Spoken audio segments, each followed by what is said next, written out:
Assalamualaikum warahmatullahi wabarakatuh. Perkenalkan saya Ardiantin dengan NIM S1 S122005 dari jurusan Teknik Informatika.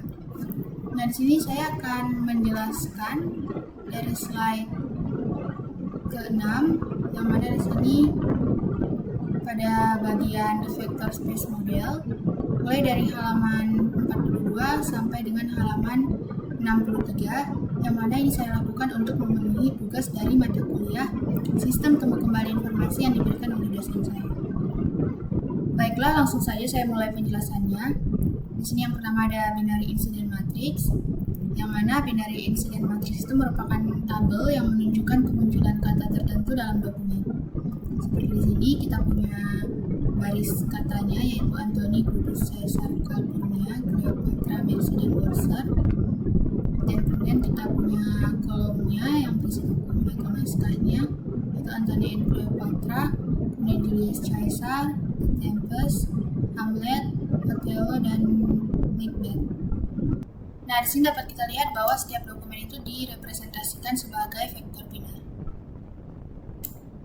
Jadi isinya hanya 0 dan 1. 0 atau 1. Nah, selanjutnya di sini count matrix. Nah, jadi di sini kita lihat seberapa sering sebuah kata itu muncul dalam dokumen tertentu. Nah, di sini barisnya kita lihat katanya dan ini dokumennya. Nah, ini dapat kita lihat isi tabelnya. Berarti kata Anthony itu muncul sebanyak 157 kali di dokumen Anthony and Cleopatra, kemudian muncul sebanyak 73 kali di Julius Caesar, dan 1 kali di Macbeth, yang lainnya 0. Begitupun dengan Brutus yang muncul 4 kali di Anthony dan Cleopatra, dan muncul 157 kali di dokumen Julius Caesar, dan muncul 2 kali di dokumen Hamlet, dan yang lainnya 0. Dan seterusnya dengan yang ini. Nah, di sini dapat kita lihat bahwa setiap dokumen itu diwakili oleh sebuah vektor jumlah dokumen kemunculan kata. Nah, selanjutnya di sini binary count weight matrix. Nah, untuk weight matrixnya di sini menggunakan TF-IDF. Jadi TF-IDF itu merupakan metode untuk memberi bobot pentingnya suatu kata pada dokumen.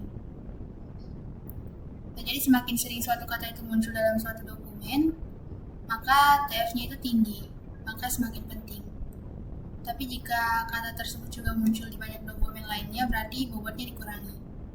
Nah, jadi itu berarti bahwa kata unik yang sering muncul di satu dokumen itu punya bobot tinggi, tapi kalau misalnya dia muncul juga di dokumen lain, berarti bobotnya berkurang. Atau bisa jadi tidak unik lagi. Nah, selanjutnya di sini kita lihat dokumen as vectors. Nah, jadi setiap dokumen itu sekarang direpresentasikan sebagai vektor yang bernilai real dari bobot TF-IDF. Nah, jadi kita punya v-dimensional real valued vector space. Nah, di sini kita lihat bahwa terms itu adalah akses dari ruang tersebut atau dari space-nya. Dan dokumen itu adalah poin atau vektor dari space-nya. Nah, di sini ada very high dimensional, yaitu puluhan juta dimensi saat kita menerapkannya ke web search engine. Nah, setiap vektor itu sangat jarang, karena sebagian besar entry itu adalah 0. Nah, selanjutnya di sini ada queries as vector. Dan di sini kita lihat key ID 1. Lakukan hal yang sama untuk query, mewakili query sebagai vektor di ruang berdimensi tinggi atau high dimensional space. Kemudian key ID 2. Rank dokumen itu berdasarkan kedekatannya dengan query. Nah, di sini dapat kita lihat bahwa proximity itu sama dengan similarity. Dan proximity itu kira-kira setara dengan negative distance. Nah, di sini recall. Nah, kita melakukan ini karena kita ingin menjauhkan dari either in or out dan face or femin Boolean model. Nah, sebaliknya, beri peringkat dokumen yang relevan lebih tinggi daripada dokumen yang tidak relevan. Nah, selanjutnya di sini, how do we formalize vector space similarity? Nah, di sini untuk first cut, negatif, jarak antara dua titik atau dua poin. Kemudian di sini sama dengan jarak antara titik akhir atau poin akhir dari kedua vektor. Nah, bagaimana dengan Euclidean distance? Nah, jadi Euclidean distance itu merupakan ide yang buruk karena jarak Euclidean distance itu lebih besar untuk vektor dengan panjang yang berbeda. Nah, di sini dapat kita lihat why distance is a bad idea. Nah, di sini kita lihat pada gambar yang mana ada sumbu X dengan kata reach dan sumbu Y dengan pur. Kemudian ada vektor key yaitu reach pur. Dan kemudian di sini ada D1, itu dokumen yang hanya bicara tentang pur. Dan selanjutnya ada D2, yaitu dokumen tentang reach pur gap-nya. Dan kemudian ada D3, yaitu dokumen tentang reach-nya saja. Nah, di sini kita lihat yaitu tentang record baseball salaries in 2010. Nah, di sini dapat kita lihat meskipun query key dan dokumen D2 itu punya proporsi kata yang mirip atau keduanya itu seimbang antara reach dan pur, tapi karena vektor D2 lebih panjang jarak Euclideannya, jadi malah lebih besar. Padahal secara konteksnya itu mereka mirip. Nah, di sini dapat kita lihat selanjutnya use angle instead of distance. Nah, di sini dapat kita lihat bahwa rank dokumen itu berdasarkan angle dengan query. Nah, di sini ada sebuah talk eksperimen. Jadi ambil sebuah dokumen D dan tambahkan itu ke dalamnya atau ke dirinya sendiri. Nah, sebut saja dokumen D ini merupakan D aksen. D aksen ini 2 kali lebih panjang dari D. Nah, semantically D dan D aksen ini punya konten yang sama. Angle antara dua dokumen itu adalah 0, yang sesuai dengan maksimal similarity-nya. Meskipun jarak Euclidean distance-nya itu antara kedua dokumen bisa lebih besar atau bisa sangat besar. Nah, selanjutnya di sini from angles to cosines. Nah, di sini dapat kita lihat bahwa kita bisa rank dokumennya berdasarkan dengan atau menurut angle antara query dan dokumen dalam urutan menurun. Atau kita bisa rank dokumennya yaitu berdasarkan dengan cosinusnya query dokumen dalam urutan yang menaik atau increase. Nah, di sini dapat kita lihat bahwa cosinus itu merupakan fungsi sudut yang menurun secara monoton untuk interval 0 derajat, 180 derajat. Nah, di sini dapat kita lihat cosinus. Nah, ini dapat kita lihat grafik fungsi cos x terhadap derajat dari 0 derajat sampai dengan 360 derajat. Yang mana sumbu x itu sama dengan sudut dalam derajat dan sumbu y-nya itu nilai dari cos x-nya yang berkisar sekitar min 1 sampai 1. Nah, selanjutnya di sini ada length normalization. Jadi bagaimana kita menghitung kosinus? Nah, sebuah vektor dapat dinormalisasi panjangnya dengan membagi setiap vektor komponennya berdasarkan panjang. Nah, di sini kita menggunakan L2 norm yang ini. Nah, jadi ini akan memetakan vektor ke unit spare-nya. Nah, setelah normalisasi ini, sebagai hasilnya atau akibatnya itu dokumen yang lebih panjang dan dokumen yang lebih pendek itu memiliki bobot dalam besaran yang sama. Nah, dampak pada kedua dokumen D dan D aksen, yang mana tadi D aksen itu yang ditambahkan ke dirinya sendiri dari slide sebelumnya. Nah, itu mereka akan memiliki identical vector setelah length normalization. Nah, selanjutnya di sini ada cosine similarity between query and document. Nah, ini rumusnya. Kemudian di sini dapat kita lihat key ke I atau key I itu merupakan bobot DF/IDF dari term I di dalam query. Kemudian D ke I itu merupakan bobot DF/IDF dari term I dalam dokumen. Nah, selanjutnya di sini magnitudo vektor Q dan magnitudo vektor D itu adalah panjang dari vektor Q dan vektor D.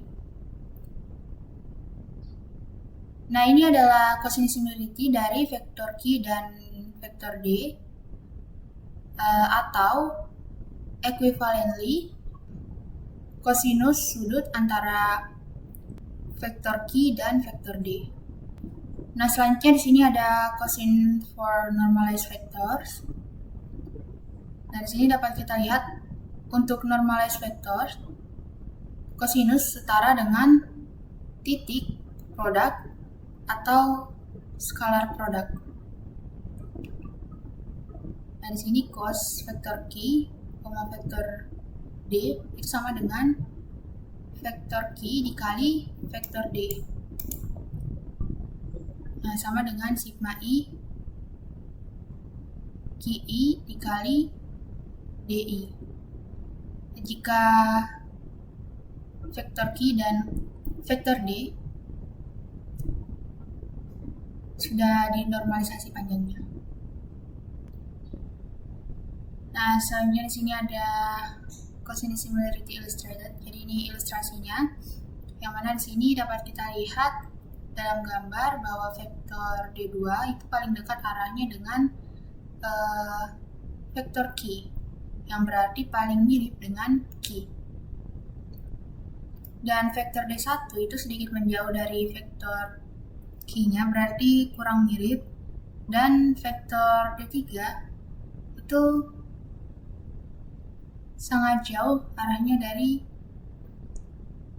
vektor Q, yang berarti ini tidak mirip sama sekali. Nah, jadi semakin kecil sudut antara dua vektor, maka semakin besar cosine similarity-nya, yang berarti semakin mirip. Nah, baiklah, di sini ada cosine example, di mana di sini ada term frequencies, cones-nya. Jadi ini ada termnya affection, jealous, gossip, dan watering. Kemudian ini ada frekuensinya di novel, ya, karena kita akan menentukan seberapa mirip isi dari 3 novel tersebut. Dan sini ada frekuensinya dari affection, kemudian jealous, gossip, dan watering.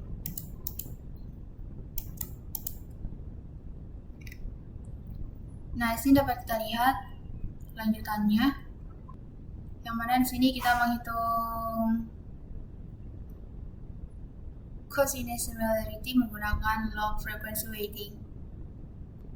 Nah, di sini kita tidak menggunakan IDF, jadi kita fokus pada log dari frequency weighting-nya. Nah, kita pakai log weighting itu untuk mengurangi efek kata yang terlalu sering muncul seperti affection yang ini, karena ada 115.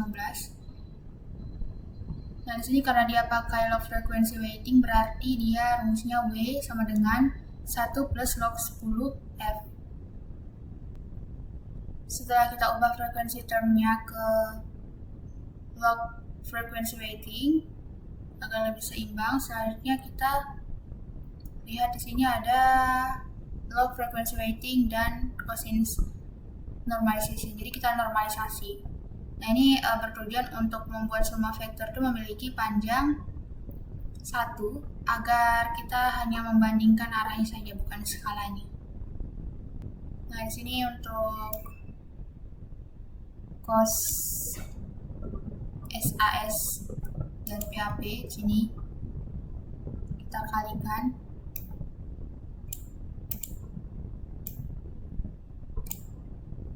dengan ini yang term affectionnya dulu, kemudian kita tambah dengan term jealousnya, hasil perkalian dari nilai log frequency weighting dari term jealous, kemudian selanjutnya term gossipnya dan wutheringnya, dan menghasilkan 0,94. Begitupun dengan SAS dan WH dan juga PAP dan WH. Nah, di sini ada pertanyaan, mengapa SAS PAP itu lebih besar dari SAS WH? Itu karena SAS dan PAP itu memiliki distribusi kata yang lebih mirip. Kita lihat dari sininya, yang mana distribusi katanya memang lebih mirip. Yang mana di sini dapat kita lihat bahwa untuk wuthering itu di SAS dan PAP sama-sama tidak ada, sementara di WH itu ada. Jadi di sini lebih mirip distribusi katanya. Dan untuk affection itu juga punya nilai yang tinggi untuk kata affection ini atau untuk term affection, sehingga distribusi katanya juga menjadi lebih mirip. Dan selanjutnya di sini WH itu memiliki wuthering yang mana ini tidak ada di dokumen lainnya, yaitu di SAS dan PAP. Itulah kenapa kita punya cos SAS PAP itu lebih besar daripada SAS WH. Nah, selanjutnya di sini ada computing the cosinus score, yang mana ini kita menghitung skor kesamaan atau cosinus similarity antara query key dan semua dokumen dalam koleksi. Lalu mengembalikan top key dokumen yang paling mirip. Dan sini dapat kita lihat ada skor yang berisi skor sementara antara query dan setiap dokumen dari total n-nya dokumen. Kemudian ada array length yang berisi panjang dari setiap vektor dokumen. Kemudian ada iterasi untuk setiap term T dalam query key. Nah, kemudian selanjutnya di sini ada perhitungannya. Jadi kita hitung bobot dari W, T, key untuk term T di query dan ambil posting list dari daftar dokumen D yang mengandung term T. Dan di sini kita iterasi setiap dokumen D yang mengandung T beserta TF-nya dan kalikan bobot term di dokumen dan di query dan tambahkan ke skor dokumen. Nah, selanjutnya kita hitung atau kita baca panjang vektor dokumen sebelumnya.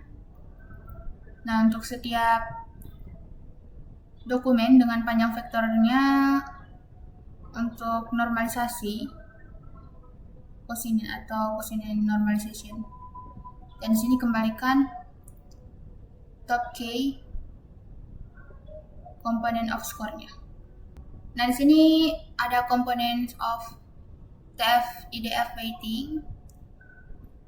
Dapat kita lihat ini menjelaskan mengenai komponen dari pembobatan TF-IDF dalam information retrieval. Nah, TF-IDF ini digunakan untuk menghitung seberapa penting sebuah kata dalam dokumen relatif terhadap kumpulan dokumen lainnya. Nah, ini ada 3 komponen utamanya, yaitu term frekuensi, kemudian dokumen frekuensi, dan normalization. Nah, ini untuk term frekuensinya dan notasinya, dan juga nama serta rumus-rumusnya di sini, seperti natural, logarithm, augmented boolean, dan log-if. Kemudian ini juga notasi dan namanya dan rumusnya. Ini ada no, IDF, prop IDF. Kemudian yang normalization ada non, cosine, pivoted, unique, dan byte size. Ini rumusnya. Nah, selanjutnya ada contoh TF-IDF. Nah, jadi kita sering menggunakan bobot yang berbeda untuk query dan dokumen. Nah, ini ada notasinya, ddd.kkiki, kemudian example, inc.itn. Kemudian di sini dokumennya logarithmic df, no df weighting, cosinus normalization. Dan query-nya logarithmic df, idf, no normalization. Bukankah buruk jika tidak memberikan idf weight pada dokumen? Nah, ini contoh query-nya, base car insurance, dan contoh dokumennya car insurance, auto insurance. Nah, selanjutnya di sini untuk TF-IDF example INC ITN tadi dengan query base car insurance pada dokumen car insurance, auto insurance. Ini word-nya, kemudian query-nya, dokumennya, dan ini produknya. Nah, ini untuk K2 column-nya, TF raw unweighted term frequency, dan TF weight, logarithm Coley weighted. Nah, di sini dapat kita lihat term frekuensi. Nah, DF itu dokumen frekuensinya, IDF itu inverse dokumen frekuensi, kemudian weight itu untuk final weight atau bobot final dari term dalam query or dokumen, analyzed itu dokumen weight after cosinus normalization, dan the product of final query weight and final document weight. Nah, di sini kita lihat akar 1 kuadrat plus 0 kuadrat plus 1 kuadrat plus 1,3 kuadrat. Ini sama dengan 1,92. Kemudian 1/1,92 sama dengan 0,52. Dan sini 1,3 per 1,92 sama dengan 0,68. Nah, ini final similarity score antara query dan dokumennya sini. Dengan rumus ini, sigma I W QI kali W DI sama dengan 0 plus 0 plus 1,04 plus 2,04 dan dapat 3,08. Ini hasilnya. Nah, di sini yang terakhir ada summary dari linked retrieval in a vector space model. Nah, jadi ada mewakili query sebagai weighted TF-IDF vektor, kemudian setiap dokumen sebagai vektor weighted TF-IDF, kemudian hitung cosinus similarity antara query vektor dan setiap dokumen vektornya. Kemudian rank dokumen dengan respect to the query dan return the top key. Misalnya ini sama dengan 10 to the user. Baik, sekian penjelasan dari saya. Lebih dan kurangnya mohon dimaafkan. Wassalamualaikum warahmatullahi wabarakatuh.